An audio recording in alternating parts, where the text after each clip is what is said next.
Hello बच्चों, study class में आपका स्वागत है। JCERT झारखंड बोर्ड क्लास 6 का ये सब्जेक्ट है साइंस यानी विज्ञान की ओर। इसका हम पाठ 5 का प्रश्न उत्तर करेंगे। चैप्टर 5 नाम है सजीव एवं उनका परिवेश। इंग्लिश में बोलेंगे तो लिविंग एंड देयर हैबिटेट। तो कृपया कॉपी और पेन अपने पास रखें ताकि प्रश्न उत्तर कर सकें। पाठ 5 सजीव एवं उनका परिवेश का पहला प्रश्न है, रिक्त स्थानों की पूर्ति कीजिए। यानी जो स्थान रिक्त है, खाली है, उसे उचित शब्दों के द्वारा पूर्ति करना है।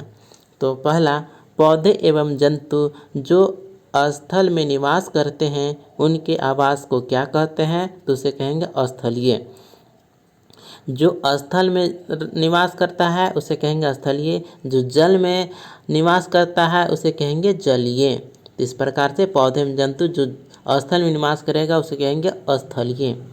दूसरा है, मछलियाँ पानी में किसके द्वारा सांस लेती है? तो इसका आंसर हो गया गलफड़ों के द्वारा। ठीक है, तो मछली गिल्स या गलफड़ा के द्वारा सांस लेती है।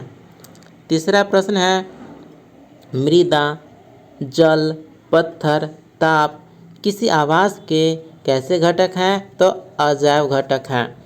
जिसमें जीवन नहीं है, जो निर्जीव है, उसे कहेंगे अजैव। ठीक है, दो घटक होता है, एक होता है अजैव और दूसरा होता है जैव। जिसमें जीवन मौजूद होता है उसे कहेंगे जैव घटक, और जो निर्जीव है, जिसमें जीवन नहीं है, उसे कहेंगे अजैव घटक। मृदा, जल, पत्थर, ताप ये निर्जीव है, इसलिए इसे कहेंगे अजैव घटक। चौथा है, याक को किससे बचाने के लिए उसका शरीर लंबे बालों से ढका होता है? तो इसका आंसर है ठंड। याक ठंडे प्रदेशों में मौजूद होते हैं और वहाँ पर ठंड बहुत ज़्यादा लगता है, और ठंड से बचाने के लिए उसके शरीर में लंबे बाल होते हैं, जिससे उनके शरीर का तापमान नियत बना रहता है, इसलिए इसका आंसर होगा ठंड। तो पहला का है स्थलीय, दूसरा गलफड़ों, तीसरा है अजैव घटक और चौथा है ठंड। यही आंसर है इसका। दूसरा प्रश्न, सही विकल्प का चयन कीजिए।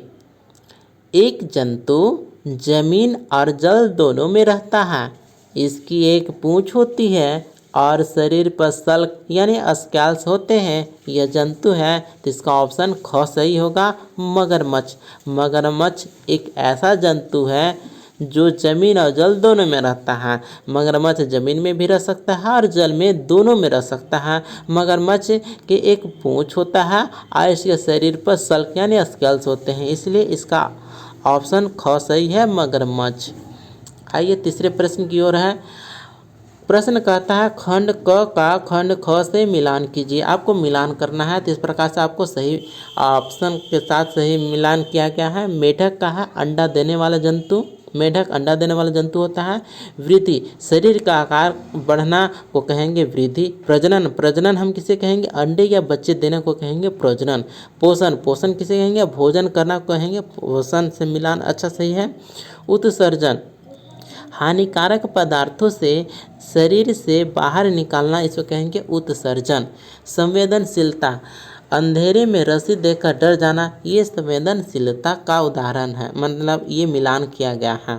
आप सही से मिलान कर लीजिए। अब आते हैं चौथे प्रश्न की ओर। प्रश्न है, विभिन्न जंतुओं की तरह एक कार भी गति करती है किंतु इसे सजीव नहीं माना जाता है। तो इसका उत्तर होगा, कार में गति मनुष्य द्वारा बढ़ाया या घटाया जाता है, परंतु जीव जंतु शरीर में उत्पन्न पोषक तत्व के अजैव क्रिया से उत्पन्न होता है, इसलिए कार निर्जीव है।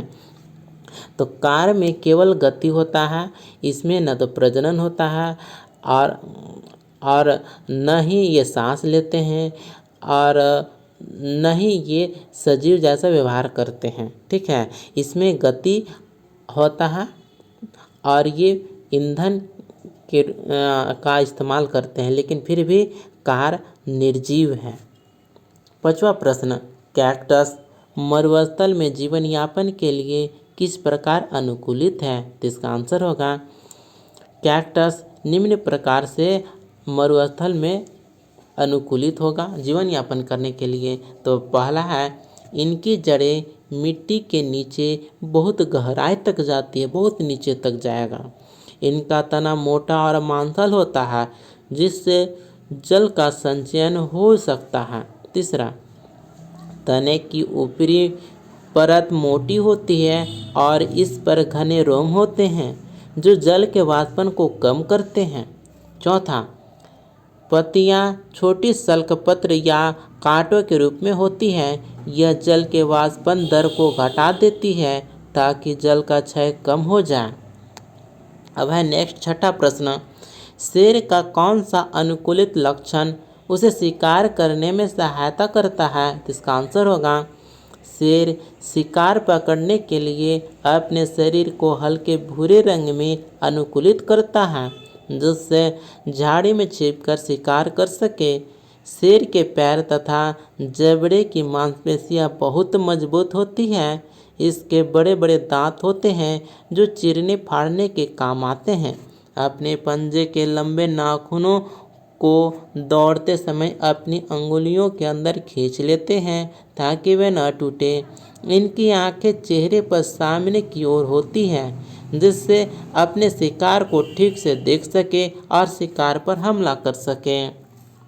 अब आइए 7वें प्रश्न की ओर। प्रश्न है, आपके बगीचे में एक गुलाब का पौधा है, आप किस तरह इसकी संख्या बढ़ा सकते हैं? तो इसका उत्तर होगा, गुलाब के पौधे की कली को अन्य दूसरे गमले या जमीन की मिट्टी में लगाकर उसे नियमित रूप से जल देकर गुलाब के पौधे की संख्या बढ़ाई जा सकती है। ठीक है, अब आते हैं नेक्स्ट प्रश्न। प्रश्न है, किसी ऐसे निर्जीव वस्तु का उदाहरण दीजिए जिसमें सजीवों के 2 लक्षण परिलक्षित होते हैं। तो इसका आंसर है आकाश में बादल। तो इसका 2 लक्षण कौन कौन सा है? तो पहला आकाश में बादल का लक्षण है, यह सजीवों के भांति अपने आकार में वृद्धि कर सकता है। अब बादल का दूसरा लक्षण है, यह आकाश में गति कर सकता है। तो गति और वृद्धि 2 लक्षण हुआ। एक और अन्य उदाहरण है कार। कार यह एक स्थान से दूसरे स्थान पर जा सकता है। ठीक है, इसमें चलन का उदाहरण है। ठीक है, इसमें चल सकता है। दूसरा है, इसके लिए ऊर्जा पेट्रोल की आवश्यकता होती है, इसलिए कार 2 सजीवों का जैसा परिलक्षित लक्षण है। ठीक है, 9वां प्रश्न, निम्न में से कौन से निर्जीव वस्तुएं किसी समय सजीव का अंश है? ऐसा जो वस्तु निर्जीव है लेकिन किसी समय वह सजीव का अंश था। तो इसका आंसर होगा दही, ऊन, रबर, रेशम, सेब। ठीक है, दही दुधारू पशु से निकलता है, इसलिए दही का आंसर सही होगा। ऊन है सब भेड़ के बाल से निकलता है। ठीक है, तो कहाँ से निकलता है? भेड़ के बाल से निकलता है। रबर पेड़ से निकलता है, सेब पेड़ से निकलता है। 10वां प्रश्न, घास के मैदानी क्षेत्रों में निवास करने वाले जंतुओं को अपना अस्तित्व बनाए रखने के लिए गति क्यों आवश्यक है?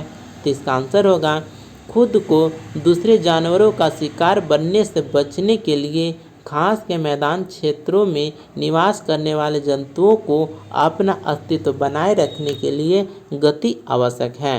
तो इस प्रकार से यह चैप्टर सजीव एवं उनका परिवेश यहीं पर समाप्त होता है। आपको ये वीडियो अच्छा लगा तो अपने दोस्तों के साथ भी शेयर करें तथा विज्ञान के सभी चैप्टर हम इस वीडियो के बाद अपलोड करते जाएंगे, तो सभी चैप्टर का क्वेश्चन आंसर कीजिए तथा हिंदी का ऑलरेडी मैंने अपलोड कर चुका हूँ सारा चैप्टर का क्वेश्चन आंसर, तो उसे भी देखिए। मिलते हैं अगले वीडियो में। धन्यवाद।